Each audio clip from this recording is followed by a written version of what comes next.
Hello. Hope you're doing well. I'm ready to read the next chapter, maybe the next two, depending on how long this one is. Yes, so it's chapter 29 and it's called Calls. Come, Joe, it's time. For what? You don't mean to say you have forgotten that you promised to make half a dozen calls with me today.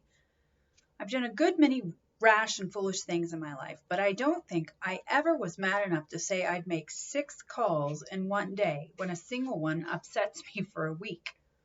Yes, you did. It was a bargain between us. I was to finish the crayon of Beth for you, and you were to go properly with me and return our neighbor's visits. If it was fair, that was in the bond, and I stand to the letter of my bond, Shylock. There is a pile of clouds in the east. It's not fair, and I don't go. Now that's shirking. It's a lovely day, no prospect of rain, and you pride yourself on keeping promises. So be honorable, come and do your duty, and then be at peace for another 6 months. At that minute, Jo was particularly absorbed in dressmaking, for she was mantua maker, general to the family, and took especial credit to herself because she could use a needle as well as a pen. It was very provoking to be arrested in the act of first trying on and ordered out to make calls in her best array on a warm July day. She hated calls of the formal sort and never made any, till Amy compelled her with a bargain, bribe, or promise.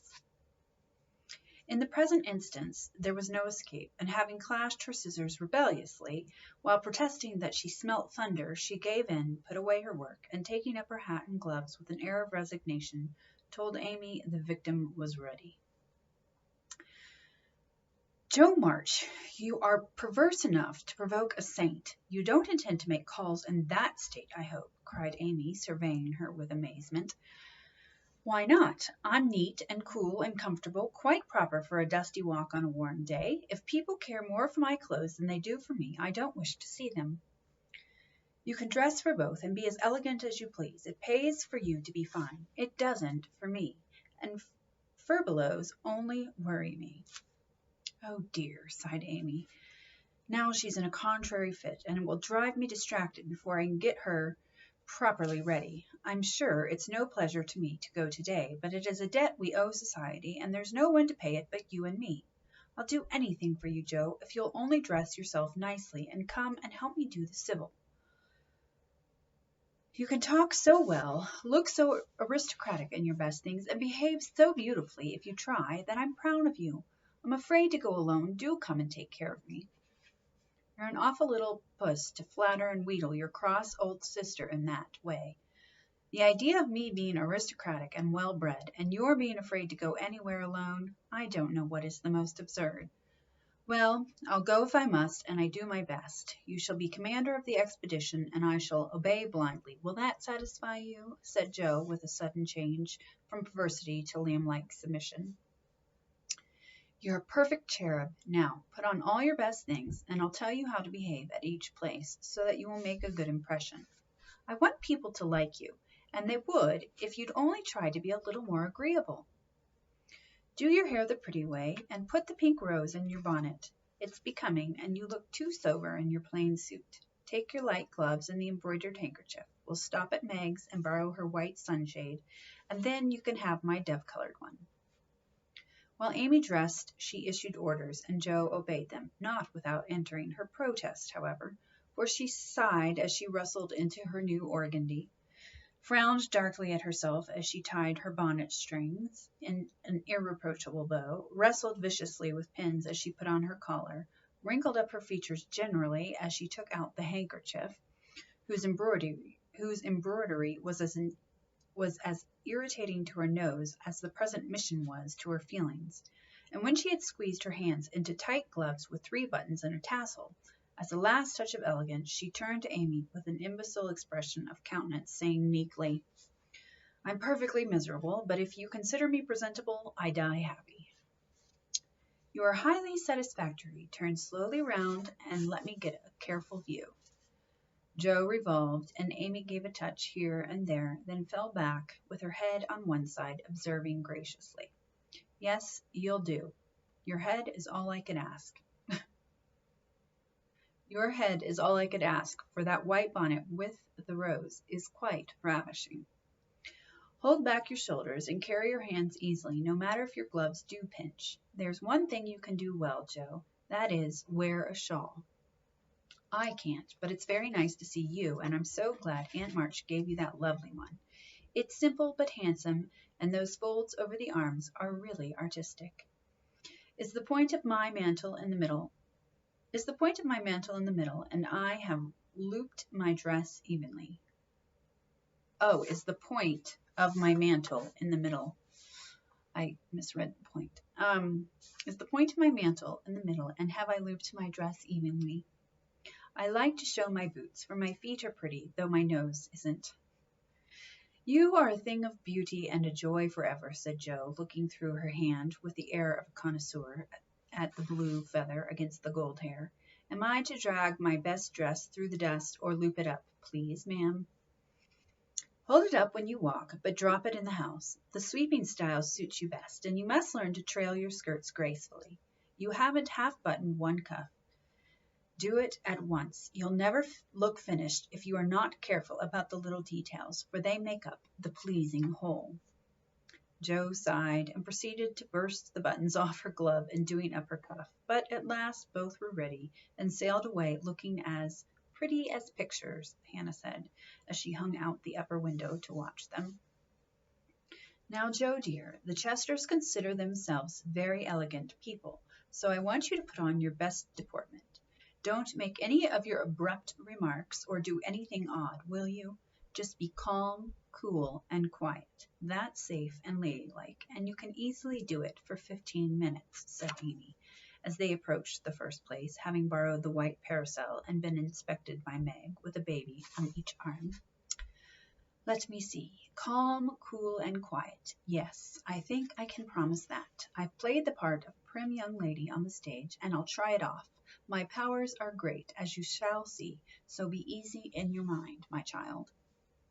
Amy looked relieved, but naughty Jo took her at her word, for during the first call she sat with every limb gracefully composed, every fold correctly draped, calm as a summer sea, cool as a snowbank, and silent as a sphinx. In vain Mrs. Chester alluded to her charming novel, and the Misses Chester introduced parties, picnics, the opera, and the fashions each, and all were answered by a smile, a bow, and a demure yes or no, with the chill on. In vain Amy telegraphed the word talk, tried to draw her out, and administered covert pokes with her foot. Jo sat as if blindly unconscious of it all, with deportment like Maud's face, icily regular, splendidly dull. What a haughty, uninteresting creature that oldest Miss March is, was the unfortunately audible remark of one of the ladies as the door closed upon their guest. Jo laughed noiselessly all through the hall, but Amy looked disgusted at the failure of her instructions, and very naturally laid the blame upon Jo. How could you mistake me so? I merely meant you to be properly dignified and composed, and you made yourself a perfect stock and stone. Try to be sociable at the Lambs, gossip as other girls do, and be interested in dress and flirtations, and whatever nonsense comes up. They move in the best society and are valuable persons for us to know, and I wouldn't fail to make a good impression there for anything. I'll be agreeable, I'll gossip and giggle, and have horrors and raptures over any trifle you like. I rather enjoy this, and now I'll imitate what is called a charming girl. I can do it, for I have May Chester as a model, and I'll improve upon her. See if the Lambs don't say, what a lively nice creature that Jo March is. Amy felt anxious, as well she might, for when Jo turned freakish, there was no knowing where she would stop. Amy's face was a study when she saw her sister skim into the next drawing-room, kiss all the young ladies with effusion, beam graciously upon the young gentlemen, and join in the chat with a spirit which amazed the beholder. Amy was taken possession of by Mrs. Lamb, with whom she was a favorite, and forced to hear a long account of Lucretia's last attack, while three delightful young gentlemen hovered near, waiting for a pause when they might rush in and rescue her. So situated, she was powerless to check Joe, who seemed possessed by a spirit of mischief, and talked away as volubly as the old lady. A knot of heads gathered about her, and Amy strained her ears to hear what was going on, for broken sentences filled her with alarm, round eyes and uplifted hands tormented her with curiosity, and frequent peals of laughter made her wild to share the fun. One may imagine her suffering on overhearing fragments of this sort of conversation. She rides splendidly. Who taught her? No one. She used to practice mounting, holding the reins, and sitting straight on an old saddle in a tree. Now she rides anything, for she doesn't know what fear is, and the stableman lets her have horses cheap, because she trains them to carry ladies so well. She has such a passion for it. I often tell her if everything else fails, she can be a horsebreaker and get her living so. This awful speech, Amy contained herself with difficulty, for the impression was being given that she was rather a fast young lady, which was her special aversion. But what could she do? For the old lady was in the middle of her story, and long before it was done, Joe was off again, making more droll revelations and committing still more fearful blunders. Yes, Amy was in despair that day, for all the good beasts were gone, and of three left, one was lame, one blind, and the other so balky that you had to put dirt in his mouth before he would start. Nice animal for a pleasure party, wasn't it? Which did she choose? Asked one of the laughing gentlemen who enjoyed the subject. None of them. She heard of a young horse at the farmhouse over the river, and though a lady had never ridden him, she resolved to try, because he was handsome and spirited. Her struggles were really pathetic. There was no one to bring the horse to saddle, so she took the saddle to the horse. My dear creature, she actually rode it over the river, put it on her head, and marched up to the barn, to the utter amazement of the old man. Did she ride the horse? Of course she did, and had a capital time. I expected to see her brought home in fragments, but she managed him perfectly, and was the life of the party. Well, I call that plucky. And young Mr. Lamb turned an approving glance upon Amy, wondering what his mother could be saying to make the girl look so red and uncomfortable. She was still redder and more uncomfortable a moment after, when a sudden turn in the conversation introduced the subject of dress. One of the young ladies asked Joe where she got the pretty drab hat she wore to the picnic, and stupid Joe, instead of mentioning the place where it was bought 2 years ago, must needs answer with unnecessary frankness, "Oh, Amy painted it, and you can't buy those soft shades. So we paint ours any color we like. It's a great comfort to have an artistic sister." "Isn't that an original idea?" cried Miss Lamb, who found Joe great fun. "That's nothing compared to some of her brilliant performances. There's nothing the child can't do. Why, she wanted a pair of blue boots for Sally's party, so she just painted her soiled white ones, the loveliest shade of sky blue you ever saw, and they looked exactly like satin," added Joe, with an air of pride in her sister's accomplishment that exasperated Amy, till she felt it would be a relief to throw her card case at her. "Reread a story of yours the other day and enjoyed it very much," observed the elder Miss Lamb, wishing to compliment the literary lady, who did not look the character just then, it must be confessed. Any mention of her works always had a bad effect upon Joe, who either grew rigid and looked offended, or changed the subject with a brusque remark, as now. "Sorry you could find nothing better to read. I write that rubbish because it sells, and ordinary people like it. Are you going to New York this winter?" As Miss Lamb had enjoyed the story, this speech was not exactly grateful or complimentary. The minute it was made, Joe saw her mistake, but fearing to make the matter worse, suddenly remembered that it was for her to make the first move toward departure, and did so with an abruptness that left 3 people with half-finished sentences in their mouths. "Amy, we must go. Goodbye, dear. Do come and see us. We are pining for a visit. I don't dare to ask you, Mr. Lamb, but if you should come, I don't think I shall have the heart to send you away." Joe said this with such a droll imitation of May Chester's gushing style that Amy got out of the room as rapidly as possible, feeling a strong desire to laugh and cry at the same time. "Didn't I do that well?" asked Joe with a satisfied air as they walked away. "Nothing could have been worse," was Amy's crushing reply. "What possessed you to tell those stories about my saddle and the hats and boots and all the rest of it?" "Why, it's funny and amuses people. They know we are poor, so it's no use pretending that we have grooms, buy 3 or 4 hats a season, and have things as easy and fine as they do. You needn't go and tell them all our little shifts and expose our poverty in that perfectly unnecessary way.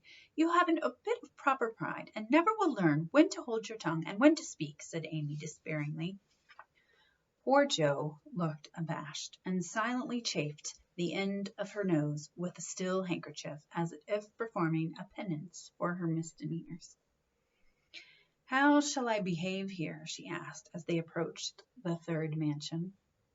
"Just as you please. I wash my hands of you," was Amy's short answer. "Then I'll enjoy myself. The boys are at home, and we'll have a comfortable time. Goodness knows I need a little change, for elegance has a bad effect upon my constitution," returned Joe gruffly, being disturbed by her failures to suit. An enthusiastic welcome from 3 big boys and several pretty children speedily soothed her ruffled feelings, and leaving Amy to entertain the hostess and Mr. Tudor, who happened to be calling likewise, Jo devoted herself to the young folks and found the change refreshing.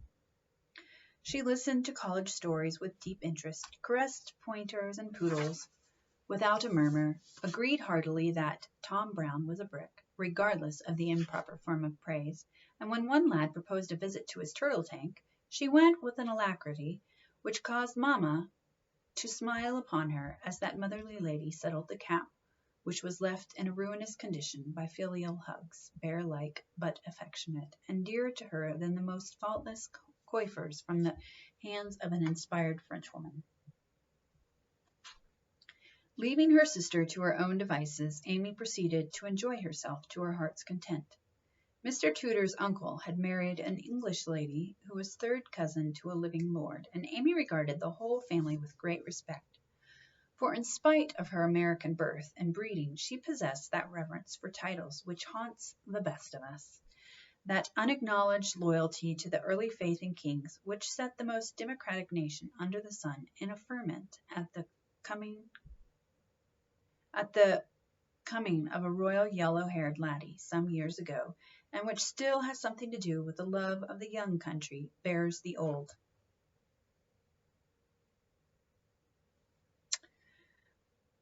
Has something to do with the love the young country bears the old, like that of a big son for an imperious little mother, who held him while she could, and let him go with a farewell scolding when he rebelled.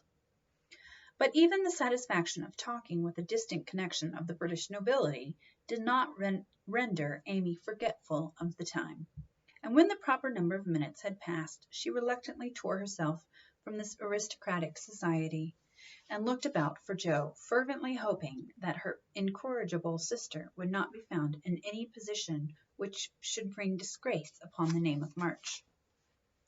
It might have been worse, but Amy considered it bad, for Jo sat on the grass with an encampment of boys about her, and a dirty-footed dog reposing on the skirt of her state and festival dress, as she related one of Laurie's pranks to an admiring audience. One small child was poking turtles with Amy's cherished parasol, a second was eating gingerbread over Jo's best bonnet, and a third playing ball with her gloves. But all were enjoying themselves, and when Jo collected her damaged property to go, her escort accompanied her, begging her to come again. It was such fun to hear about Laurie's larks. "Capital boys, aren't they? I feel quite young and brisk again after that," said Jo, strolling along with her hands behind her, partly from habit, partly to conceal the bespattered parasol. "Why do you always avoid Mr. Tudor?" asked Amy, wisely refraining from any comment upon Jo's dilapidated appearance. "Don't like him. He puts on airs, snubs his sisters, worries his father, and doesn't speak respectfully of his mother. Laurie says he is fast, and I don't consider him a desirable acquaintance, so I let him alone." "You might treat him civilly at least. You gave him a cool nod, and just now you bowed and smiled in the politest way to Tommy Chamberlain, whose father keeps a grocery store. If you had just reversed the nod and the bow, it would have been right, said Amy reprovingly. No, it wouldn't, returned perverse Joe. I neither like, respect, nor admire Tudor, though his grandfather's uncle's nephew's niece was third cousin to a lord. Tommy is poor and bashful and good and very clever. I think well of him, and like to show that I do, for he is a gentleman in spite of the brown paper parcels. It's no use trying to argue with you, began Amy. Not the least, my dear, interrupted Joe. So let us look amiable and drop a card here, as the Kings are evidently out, for which I am deeply grateful. The family card case having done its duty, the girls walked on, and Joe uttered another thanksgiving on reaching the fifth house and being told that the young ladies were engaged. Now let us go home, and never mind Aunt March today. We can run down there any time, and it's really a pity to trail through the dust in our best bibs and tuckers when we are tired and cross. Speak for yourself, if you please. Aunt likes to have us pay her the compliment of coming in style and making a formal call. It's a little thing to do, but it gives her pleasure, and I don't believe it will hurt your things half so much as letting dirty dogs and clumping boys spoil them. Stoop down and let me take the crumbs off your bonnet. What a good girl you are, said Jo, with a repentant glance from her own damaged costume to that of her sister, which was fresh and spotless still. I wish it was as easy for me to do the little things to please people as it is for you. I think of them, but it takes too much time to do them, so I wait for a chance to confer a great favor and let the small ones slip. But they tell best in the end, I fancy. Amy smiled and was mollified at once, saying with a maternal air, Women should learn to be agreeable, particularly poor ones, for they have no other way of repaying the kindnesses they receive. If you'd remember that and practice it, you'd be better liked than I am, because there is more of you. I'm a crotchety old thing, and always will be, but I'm willing to own that you are right, only it's easier for me to risk my life for a person than to be pleasant to him when I don't feel like it. It's a great misfortune to have such strong likes and dislikes, isn't it? It's a greater not to be able to hide them. I don't mind saying that I don't approve of Tudor any more than you do, but I'm not called upon to tell him so. Neither are you, and there is no use in making yourself disagreeable because he is. But I think girls ought to show when they disapprove of young men, and how can they do it except by their manners? Preaching does not do any good, as I know to my sorrow, since I've had Teddy to manage. But there are many little ways in which I can influence him without a word, and I say we ought to do it to others if we can. Teddy is a remarkable boy, and can't be taken as a sample of other boys, said Amy, in a tone of solemn conviction, which would have convulsed the remarkable boy if he had heard it. If we were belles or women of wealth and position, we might do something, perhaps. But for us to frown at one set of young gentlemen because we don't approve of them, and smile upon another because we do, wouldn't have a particle of effect, and we should only be considered odd and puritanical. So we are to countenance things and people which we detest merely because we are not belles and millionaires, are we? That's a nice sort of morality. I can't argue about it. I only know that it's the way of the world, and people who set themselves against it only get laughed at for their pains. I don't like reformers, and I hope you will never try to be one. I do like them, and I shall be one if I can, for in spite of the laughing, the world would never get on without them. We can't agree about that, for you belong to the old set, and I to the new. You will get on the best, but I shall have the liveliest time of it. I should rather enjoy the brickbats and hooting, I think. Well, compose yourself now, and don't worry Aunt with your new ideas. I'll try not to, but I'm always possessed to burst out with some particularly blunt speech or revolutionary sentiment before her. It's my doom, and I can't help it.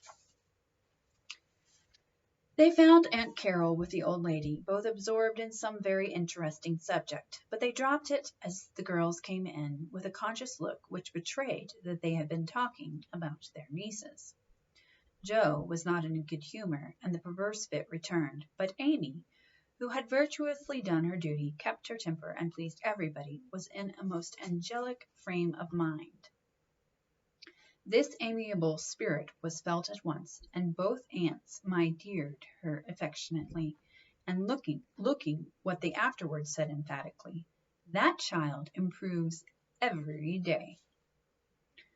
"Are you going to help about the fair, dear?" asked Mrs. Carroll, as Amy sat down beside her with the confiding air elderly people like so well in the young. "Yes, aunt. Mrs. Chester asked me if I would, and I offered to tend a table, as I have nothing but my time to give." "I'm not," put in Joe decidedly.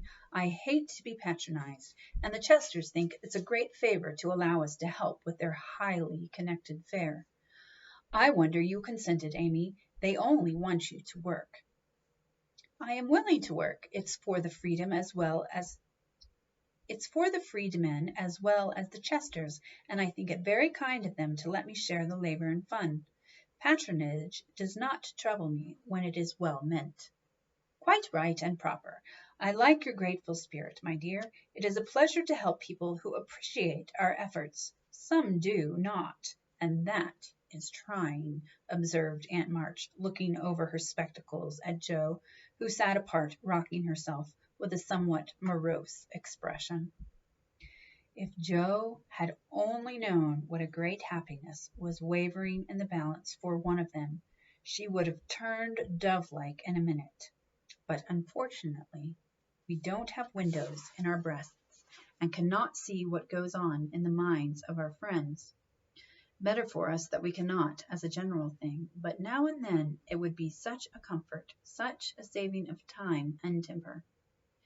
By her next speech, Jo deprived herself of several years of pleasure, and received a timely lesson in the art of holding her tongue. "I don't like favors. They oppress and make me feel like a slave. I'd rather do everything for myself, and be perfectly independent." "Ahem," coughed Aunt Carroll softly, with a look at Aunt March. "I told you so," said Aunt March, with a decided nod to Aunt Carroll.